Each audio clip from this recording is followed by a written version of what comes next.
శుభం వ్యాధు శ్రీ గురుభ్యో నమః. మనం జ్యోతిషంలో గ్రహాల గురించి మాట్లాడుకుంటున్నాం. అందులో భాగంగా ఇప్పుడు మీనరాశిలో ఒక గ్రహ యుద్ధం జరగబోతుంది. ఏంటిదంటే శనీశ్వరుడు, కుజుడు ఈ రెండు గ్రహాలు అక్కడ ఉండడము, వీటితో పాటు బుధుడు కూడా అక్కడే ఉన్నాడు. ఈ మూడు గ్రహాలు, శుక్రుడు కొంచెం పక్కకు జరిగాడు అనుకోండి, మేషరాశిలోకి వెళ్ళాడు. రవి కూడా పక్కకు జరిగాడు. శని కుజుల కలయిక అన్నది గ్రహ యుద్ధం అంటాం. శని కుజుడికి పడదు కాబట్టి గ్రహ యుద్ధం అంటాం. ఈ గ్రహ యుద్ధం జరుగుతున్నప్పుడు ఏంటవుతుందంటే సాధారణంగా దాని ప్రభావం అన్నది అది మీనరాశి అవడం వల్ల, మీనం అంటే ఇంకా అక్కడ అధిపతి గురువు అయినప్పటికీ కూడా ఆ రాశిలో జరుగుతున్నప్పుడు దీనికి ప్రకృతిలో కొన్ని వైపరీత్యాలు కనబడే అవకాశం ఉంటుంది. ప్రకృతిలో వైపరీత్యాలంటే ఏదో జరిగిపోవడం కాదు, యుద్ధ సంబంధమైన కొన్ని పరిస్థితులు ఏర్పడే అవకాశం అక్కడ రెండు కాంబినేషన్స్లో కూడా కనబడతాయంటాం.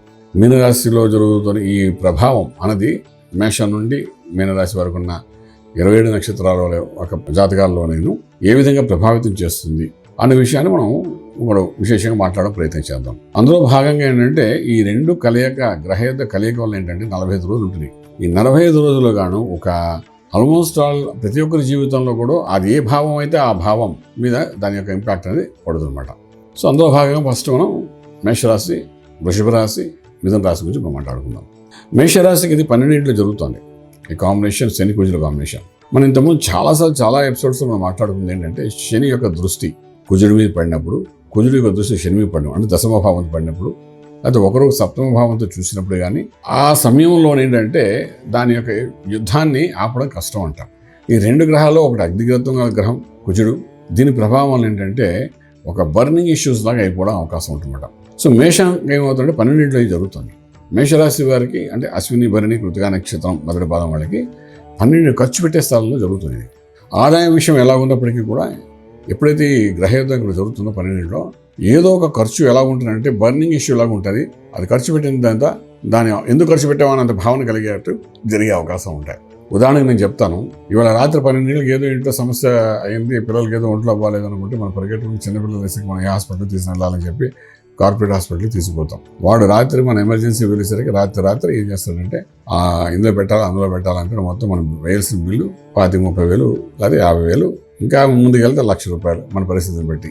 మనకి ఏదైనా కార్డులు అలాంటివి ఉన్నాయంటే గీకిమంటాడు పూర్తిగా. రాత్రి అంతా మనకు పాప చేసిన ప్రెషర్కి మనం జోబులో డబ్బులు, పిల్లలంటే మనకు చాలా ఇష్టం కాబట్టి మనం ఖర్చు పెట్టేస్తాం. తెల్లవారిసి చూస్తే పాప మామూలుగానే ఉంటుంది. వాడు పెద్ద ట్రీట్మెంట్ ఇచ్చి ఉంటాడు. ఆయన ఓన్లీ లోపల కూర్చోబెట్టి కొంచెం ఆక్సిజన్ ఇచ్చి ఒక 5 నిమిషాలు మళ్ళీ లోపల కూర్చోబెట్టాడు. ఈ తెల్లవారిసరికి మమ్మల్ని అయిపోతే మనం మార్నింగ్ డెలివరీ చేసేస్తారు. మా పిల్లలు మళ్ళీ ఇంటికి వచ్చేస్తుంది. ఆ తర్వాత మన పక్కింటి కూడా చెప్తాడు, దానికి ఏది వేసుకుంటే అయిపోయింది కదా, టాబ్లెట్ ఇంట్లో ఉన్నాయి కదా, దానికి హాస్పిటల్కి వెళ్ళిపోయారండి. అంటే మన చేత ఆ బర్నింగ్ అవ్వాలి, ఆ ఖర్చు, దానికి ఒక సెన్సేషన్ ఇష్యూ క్రియేట్ అవ్వాలి. ఈ రకంగా క్రియేట్ చేసి మేషరాశి వారికి కొంచెం ఖర్చు పెట్టించే పరిస్థితి కనబడుతుంది అన్నమాట. వృషభానికి లాభస్థానంలో జరుగుతుంది. లాభము అంటే మనకు వచ్చే ప్రాఫిట్ మాట, అంటే రాజ్యంలో చేస్తున్న పని కాకుండా లాభం అనేసరికి మనకు వచ్చే ప్రాఫిట్ పూర్తిగా కనబడుతుంది. ప్రాఫిట్లో మనకి ఏం చేస్తారంటే ఖర్చు పెట్టడం జరిగిపోతుంది. ప్రాఫిట్ ఉంది, కాగితం మీద కనబడుతుంది అంతే తప్ప మన చేతిలో ధన రూపాయన రాదు. అది పోన్లే ఎంతో కొంత బెటరు ధన రూపాయన అవుతుంది కాబట్టి, అంటే పేపర్లో బ్యాలెన్స్ షీట్లో ప్రాఫిట్ కనబడుతుంది, చేతికి మాత్రం అవి ఖర్చు రూపంలో వెళ్ళిపోతే మన చేతికి అయితే అందదు. ఆ రకంగా ఏ వ్యాపారం చేసినా, ఏ ఉద్యోగం చేసినా, ఎటువంటి కార్యక్రమాలు చేసినా, రియల్ ఎస్టేట్ అనుకోండి, కన్స్ట్రక్షన్ అనుకోండి, ఫిల్మ్ ఇండస్ట్రీలో సంబంధించిన అనుకోండి, ఫార్మాకి సంబంధించుకోండి, ఎటువంటి వ్యాపారం చేస్తున్నా కూడాను వ్యాపారంలో సంఖ్యాపరంగా ప్రాఫిట్లో కనబడుతుంది తప్ప చేతికి డబ్బులు మాత్రం అందదు. ఇలా వాడు ఖర్చు పెట్టి చేస్తారు. దీనికి బోల్డ్ ఉదాహరణ చెప్పాలంటే అలాగే మిథునం వాడికి రాజ్యంలో జరుగుతుంది. రాజ్యం అంటే ఉద్యోగం చేసే ప్రదేశంలో ఈ 45 రోజులు, కుదిరి వెళ్ళి 45 రోజులు అన్నమాట. ఎప్పుడైతే రాజ్యంలో ఈ సంఘటన జరుగుతుందో ఆటోమేటిక్గా అంటే చేసే ఉద్యోగ ప్రదేశంలో లేని కొన్ని బర్నింగ్ ఇష్యూస్ మొదలవుతాయి.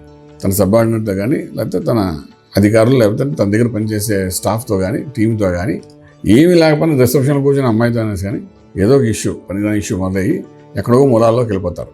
అసలు ఎందుకు గొడవ పెట్టుకున్నారో తెలియదు, ఏ విషయం మీద డిస్కషన్ అనేది తెలియదు. కంపెనీ ఇష్యూస్ మీద డిస్కషన్ మొదలవుతుంది, అది పోయి పర్సనల్గా మారిపోతుంది. నువ్వెంతంటే నువ్వు అంతవరకు వెళ్ళిపోతావు. ఉద్యోగం ప్లేస్లో మిమ్మల్ని బర్నింగ్ ఇష్యూ చేయాలి. శని కుజుల యుద్ధం అనేది మీకు ఎక్కడ జరుగుతుందంటే మిథున రాశి వారికి ఉద్యోగం చేసే ప్రదేశంలో జరుగుతుంది, వ్యాపారం చేసే ప్రదేశంలో జరుగుతుంది. సో డెఫినెట్గా వాళ్ళని అట్రాక్ట్ చేస్తాడు. సో ఇలాంటి పరిస్థితుల్లోనే మేషం, వృషభం, మిథునం మనం వచ్చి మాట్లాడుకుంటాం కాబట్టి మేషరాశి వారు ఆ కుజుడి యొక్క వేడి తగ్గించాలి. దానికి సుబ్రహ్మణ్యేశ్వర స్వామి ఆరాధన చేయాలి, విశేషంగా అభిషేకం చేయాలి. చేసుకుంటే అక్కడ 45 రోజుల్లో అన్వాంటెడ్ ఖర్చులు లేకుండా, అంటే ఖర్చు అవుతున్నా కూడా మానసికంగా ఒత్తిడి లేకుండా దాని తగ్గట్టుగా డబ్బు కూడా రావడం, ఏదో కొంతవరకు గుడ్ల మెల్లలాగా సేఫ్గా బయటపడడానికి అవకాశం ఉంటుంది. అలా వృషభానికి ఏం చేయాలి అంటే ఆంజనేయ స్వామి యొక్క విశేషంగా ఆరాధన చేసుకోవాలి. సంకట విమోచన చేయడానికి. ఏదో ఒక సంకటం ఉంది, దానివల్ల మా డబ్బు అయిపోయింది, వచ్చిన ప్రాఫిట్ అంతా కాగితం మీద ఉంది తప్ప చేతిలోకి రాలేదు, ఎవడో ఆపుతున్నాడు. అలాంటి ఆపే సంకటం నుండి బయట తీయాలంటే ఆంజనేయ స్వామిని ఆరాధన చేయాలి వృషభం వారు. అలాగే మిథునం వాళ్ళు ఏం చేయాలంటే రాజ్యంలో జరుగుతుంది. రాజ్యం జరుగుతున్నప్పుడు, రాజ్యము అంటే వ్యవసాయ క్షేత్రం, అలాంటి చోట్ల జరుగుతున్నప్పుడు అంటే అమ్మవారి యొక్క అనుగ్రహం పొందాలి. అది చండీ అనుకోండి, దుర్గా అనుకోండి, ఎవరు మీరు అమ్మవారిగా భావిస్తారు, బాల అనుకోండి, ఆవిడ యొక్క విశేషంగా అభిషేకం చేసి ఆ తీర్థం తీసుకోవడం ప్రయత్నం చేయాలి. అభిషేకం మనకు తెలియదండి అంటే దేవాలయంలోకి వెళ్తే, అమ్మవారి దేవాలయంలోకి వెళ్తే శుక్రవారం పూట ఉదయాన్నే చక్కగా ఆ స్వామి అమ్మవారికి అభిషేకం చేసి వస్త్రదానం చేసి ఆరాధించి మనకు ఆ తీర్థం ఇస్తూ ఉంటారు. 6:30-6 గంటలకు కూడా వెళ్తే అలాంటి తీర్థం తీసుకుంటే అంటే ఈ యొక్క రాజ్యంలో జరుగుతున్న దోషాలు పోతాయి. చిన్న చిన్న రెమెడీస్ ఇవన్నీ ఇలా చేసుకుంటూ ముందు వెళ్ళడానికి ప్రయత్నం చేస్తే మాత్రం ఈ శని కుజుల యొక్క ప్రభావం అనేది మేషం, వృషభం, మిథునంకి కూడా కంఫర్ట్ జోన్లో కూర్చోబెట్టడానికి అవకాశం ఉంటుంది. రాజమార్గంలో రాజ్యం పొందగలుగుతారు. శుభం వ్యాధి. పూర్తి వివరాలకు సంప్రదించండి శ్రీ వేదమాత గాయత్రి జ్యోతిష్యాలయం, Brahmasri మంతా Suryanarayana Sharma garu, Srinilayam, first floor, 101, Sai Vaibhav layout, Chitrapuri colony పక్కన, కాజాగూడ, హైదరాబాద్ 500008. సంప్రదించవలసిన ఫోన్ నంబర్ 8855559147, 8855559148, 9849996644.